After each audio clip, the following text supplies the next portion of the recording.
السلام علیکم ناظرین، پروگرام اسٹوڈیو ون کے ساتھ میں ہوں آپ کا میزبان احسن زیاں۔ ناظرین، بے نظیر بھٹو کیس میں عدالت نے سابق صدر پرویز مشرف کو مفرور قرار دے دیا ہے چونکہ انہوں نے تعاون نہیں کیا، لیکن بات یہاں سوچنے کی یہ ہے کہ آج جو مشرف صاحب کے اوپر لے دے ہو رہی ہے، آج کے سیاستدان جو ان کے خلاف باتیں کر رہے ہیں، جب وہ اقتدار میں تھے تب ان سیاستدانوں کا رویہ کیا تھا، یہ بڑی سوچنے کی بات ہے۔ اس وقت اگر ہم کاف لیگ اور اس کے ساتھ ہم دیگر مسلم لیگ کے جو اس وقت جو مختلف دھڑے ہیں ان کو دیکھیں، نون لیگ کو چھوڑ کر، تو اس وقت یہ سارے مشرف صاحب کو سلامیں کر رہے تھے، مشرف صاحب کے آشیرواد حاصل کرنے کے متمنی نظر آتے تھے اور ہر طرح کوشش کرتے تھے کہ مشرف صاحب کے قریب ہوں۔ اگر ہم مشرف صاحب کا دور اقتدار بھی چھوڑ دیں یا اس سے صرف نظر کر لیں تو ہم تھوڑا پیچھے چلے جائیں، تو پیچھے ڈکٹیٹر کی بات کریں تو جنرل ضیاء الحق صاحب، میاں محمد نواز شریف صاحب، مسلم لیگ نون کے جو قائد ہیں اس وقت، انہوں نے انہیں اپنے والد کے طور پر بھی کہا کہ یہ میرے والد کی طرح ہیں، اور انہوں نے ان کی وفات کے اوپر بھی جتنا سوگ منایا اور جس طرح انہوں نے بھرپور تعاون کیا اس دور کے اندر، انہوں نے اپنے دور کے اندر نہ صرف اس سے پچھلے ڈکٹیٹر ایوب خان کے بیٹے کو جگہ دی، بلکہ انہوں نے اپنی کیبنٹ کے اندر جنرل ضیاء الحق صاحب کے بیٹوں کو بھی، یعنی ایک بیٹے یعنی اعجاز الحق صاحب کو بھی جگہ دی۔ ناظرین، اس سے پیچھے اگر ہم چلے جائیں ایوب خان صاحب کے دور کے اندر، تو ان کی ڈکٹیٹرشپ میں بھٹو صاحب کا جو ایک دریافت ہوئی اور بھٹو صاحب بن کے ایک لیڈر بنے، تو اس کے پیچھے بھی کہا جاتا ہے کہ وہ آمریت ہی تھی، وہ ڈکٹیٹر ہی تھے۔ آج کے جتنے بھی بڑے بڑے سیاستدان، بڑے بڑے نام دیکھیں تو آپ کو تمام سیاستدانوں کی جو گروتھ ہے، ان کی جو دریافت ہے اور ان کا جو آگے سیاست کے میدان میں بڑھنا ہے، وہ ماشاء اللہ کی چھتری کے بغیر ممکن نظر ہی نہیں آتا۔ ناظرین، یہ کس طرح کی دوہری پالیسی ہے ان سیاسی حکمرانوں کی کہ جب یہ بنتے تو آمریت کے اندر ہیں، پھلتے پھولتے آمریت کے اندر ہیں، لیکن جب یہ آمریت چلی جاتی ہے تو پھر یہ جمہوریت کا لاگ الاپنا شروع کر دیتے ہیں۔ سوچنے کی بات یہ ہے کہ آج جو پاکستان جس ڈگر پہ کھڑا ہے، جس نہج پہ پہنچ چکا ہے، عوامی مسائل کا ایک سیلاب ہے جو ہر آدمی کو گردن تک نہیں کہوں گا، میں کہوں گا کہ سر تک ڈبوئے ہوئے ہے، اور شاید اس سے ابھر کے کتنے لوگ آتے ہیں یہ تو آنے والا وقت ہی بتائے گا۔ لیکن یہاں سوچنے کی بات یہ ہے کہ کیا آمریت کے یہ جو پودے ہیں یا آمریت کی یہ جو دریافتیں ہیں، یہ عوام کے حقیقی رہنما بن سکتے ہیں؟ آج ہم اس موضوع پر بات کریں گے۔ اس موضوع پر بات کرنے کے لیے میری جو پہلی مہمان ہے بیگم مہناز رفیع صاحبہ،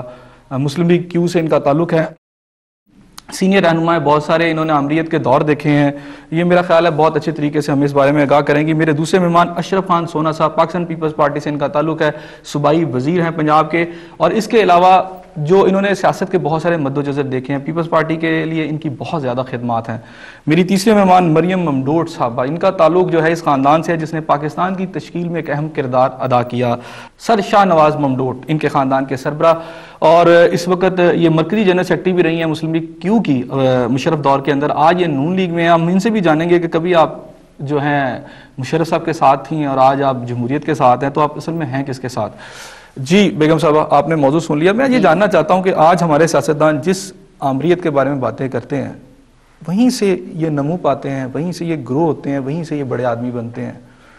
یہ کیا ہے؟ دیکھیے، اگر تھوڑا سا میں پیچھے جاؤں تو میں آپ کو یہ تاریخ بتانا چاہتی ہوں ہمارے سیاستدانوں کی جو پاکستان میں،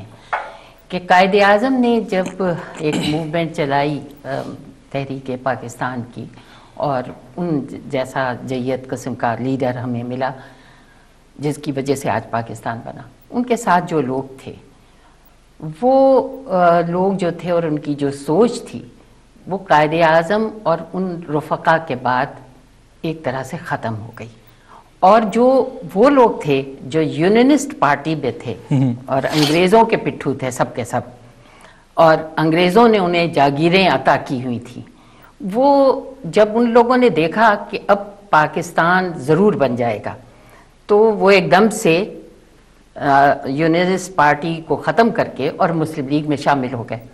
اب ذہن ان کا تمام کا جو تھا وہ جاگیردارانہ سسٹم اور ایک آمرانہ سوچ، چونکہ جاگیردار تھے بڑے بڑے تو سوچ بھی وہی تھی، وہ لے کر آ گئے۔ قائد اعظم کے بعد اور ان کے جو 4-5 رفقا ایسے تھے، ان کے چلے جانے کے بعد وہ چھا گئے سیاست کے اوپر اور مسلم لیگ کی سیاست کے اوپر۔ آہستہ آہستہ انہوں نے اس کا بالکل نقشہ ہی بدل دیا جو سوچ قائد اعظم کی تھی، یعنی قائد اعظم نے کہا تھا کہ یہ ملک جو میں بنا رہا ہوں وہ ایک جدید اسلامی اور ڈیموکریٹک اور ایک رفاہی مملکت بنے گا، یعنی عوام کے لیے ہوگا، لیکن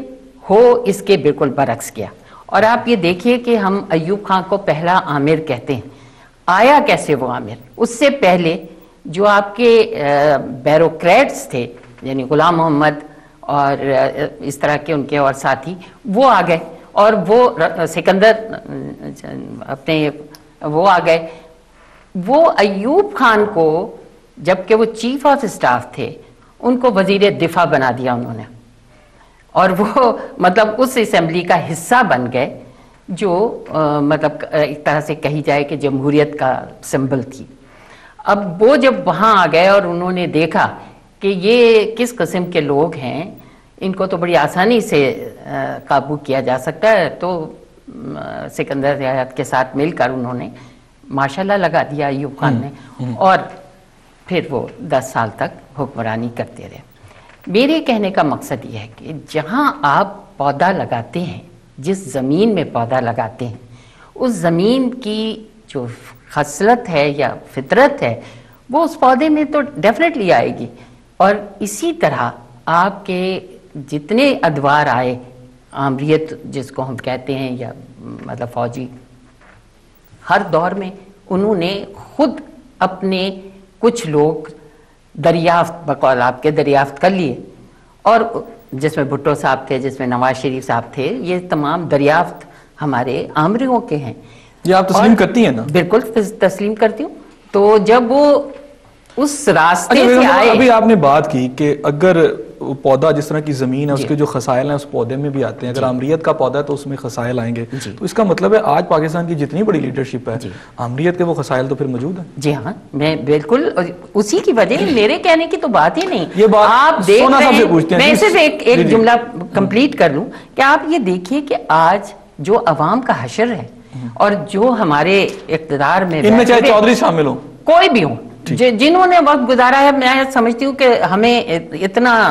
سچ بولنا چاہیے، اگر پورا سچ نہیں تو کم از کم 99% تو سچ بولنا چاہیے. یہ سب کے سب آمریت کے پروردہ ہیں اور آمریت ہی کی سوچ رکھ کر پہنچتے. عوام کو دکھانے کے لیے عوام قریب. بڑی اچھی بات آج عوام کے سامنے بیگم مہناز رفیع صاحبہ نے تو یہ تسلیم کر لیا، کھلے دل سے انہوں نے تسلیم کیا کہ آمریت کے پروردہ ہیں. تو سونا صاحب آپ کیا کہتے ہیں؟ یہ جو خسائل ہیں، بڑی اہم بات انہوں نے پودے کی کہ جس پودے کو جس مٹی میں کریں گے اس کے خسائل اس میں آئیں گے. تو آمریت کے نیچے ایک جو پودا پھولے گا، پھلے گا، پنپے گا، وہ جو لیڈر بڑا ہو کر کیا پھر عوام کا حقیقی نمائندہ بن سکتا ہے؟ آسن آپ نے مناسب بات نہیں کی. اس زمین کی خصلت کا تذکرہ انہوں نے کیا. اس زمین کی خصلت کا تذکرہ اگر وہ قائد اعظم کے کچھ فرمودات یاد رکھتی اور پھر اس کا اظہار کرتی تو زیادہ اچھا تھا. اچھا، قائد اعظم ڈکٹیٹر نہیں تھے، یہی میں کہہ رہا ہوں. یہ فوج نے ملک بنایا، عوام نے یہ ملک بنایا تھا. اس زمین کی خصلت نہیں کہی، میں نے کہا تھا کہ ڈکٹیٹروں کی زمین کی خصلت، یعنی جہاں سے وہ پودا جو ہے نمو حاصل کرتا ہے وہاں نشو نما جس کی ہوتی ہے. اب دیکھیں آپ قائد اعظم کے فلسفہ سیاست کو اور جو ان کا اس وقت سوچ تھی، تو ہمیشہ وہ پاکستان کے اندر جمہوریت کی بات کرتے رہے. جمہوریت کے لیے انہوں نے بنیاد رکھی، جمہوریت کے لیے ایک انہوں نے مائنڈ سیٹ دیا سب لوگوں کو.